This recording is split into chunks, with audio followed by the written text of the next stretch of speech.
भारत के सबसे बड़े रहस्य जिनको सुलझाते सुलझाते वैज्ञानिक पागल हो गए। Number 6, Jaigarh fort treasure. Rajasthan का जयगढ़ किला भी अपने छिपे खजाने के लिए जाना जाता है। ऐसा माना जाता है कि जब अकबर के रक्षा मंत्री मान सिंह एक सफल मिशन के बाद अफगानिस्तान से लौट रहे थे तो उन्होंने युद्ध से लूटी हुई चीजों को किले में छिपा दिया था। भारत में आपातकाल के दौरान इंदिरा गांधी द्वारा किले को अच्छे से खोजने का आदेश दिया गया था, लेकिन अभियान के बाद यहाँ तब भी कुछ न मिल सका। यहाँ खजाना है या नहीं, ये रहस्य आज भी बरकरार है। Number 5, Krishna's waterfall. तमिलनाडु के महाबलीपुरम में 1-200 टन वजनी 20 फुट ऊंची और 5 मीटर चौड़ी गोल चट्टान मौजूद है, जो किसी दूसरे चट्टान पर 45 डिग्री की ढलान पर टिकी हुई है। हैरान करने वाली बात यह है कि ऐसी ढलान पर मौजूद होने के कारण देखने में लगता है कि ये किसी भी समय नीचे खिसक सकती है, लेकिन इतने सालों तक भूकंप और आंधी की मार पड़ रहने के बाद भी ये नीचे नहीं गिरी है। ऐसे में विज्ञान के सामने ये रहस्य बना हुआ है कि इतना बड़ा पत्थर यहाँ पर किसने लाकर रखा होगा,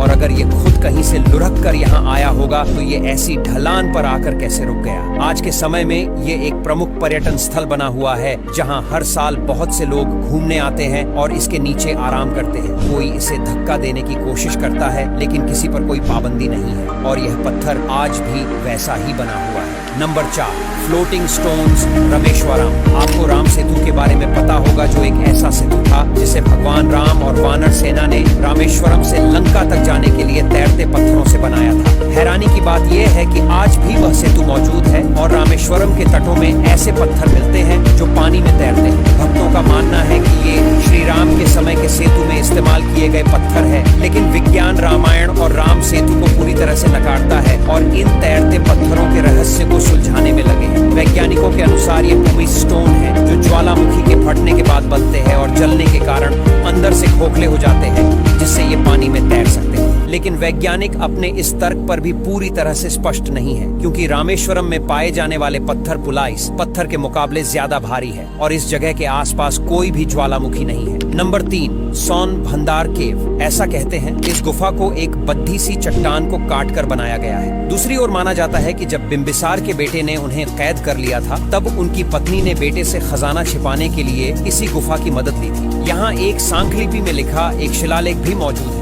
ऐसा माना जाता है कि अगर किसी ने भी इन शिलालेखों को डिकोड कर लिया तो खजाने का द्वार खुल जाएगा। अंग्रेजों ने खजाने को पाने के लिए तोप की भी मदद ली, लेकिन वो इसमें असफल। Number 2, the iron pillar of Delhi. Delhi के कुतुब मीनार के पास आयरन पिलर ऑफ दिल्ली नाम का एक प्राचीन लौह पिलर मौजूद है, जिसकी लंबाई 21 फुट 8 इंच है और वजन 6 टन है। माना जाता है यह पिलर लगभग 1600 साल पुराना है और इसका निर्माण 5वीं सदी में चंद्रगुप्त विक्रमादित्य ने करवाया था, जो विष्णु भगवान के मंदिर के सामने हुआ करता था। आज के समय में दिल्ली के इस लोहे के पिलर की बनावट ने एक्सपर्ट्स को अभी तक हैरान करके रखा है, क्योंकि यह 1600 सालों से खुले आसमान में मौजूद है और इतने सालों से बारिश और नमी को झेलता आ रहा है, लेकिन फिर भी इस पिलर में थोड़ी भी जंग नहीं लगी है। साइंटिस्ट्स कई सालों से इस पिलर में जंग न लगने के कारण का पता लगाने की कोशिश करते आ रहे हैं, लेकिन वो इसमें आज तक सफल नहीं हो पाए। नंबर 1, कोंका ला पास। भारत चीन के विवाद के कारण इस जगह पर कोई भी नहीं जाता, लेकिन दूर से दोनों देशों के सैनिक इस जगह पर नजर बनाए रखते हैं। कोंका ला पास का रहस्य यह है कि बहुत से स्थानीय लोगों और सैनिकों ने इस जगह पर कुछ रोशनी और अजीब चीज को देखा है, जिसे कि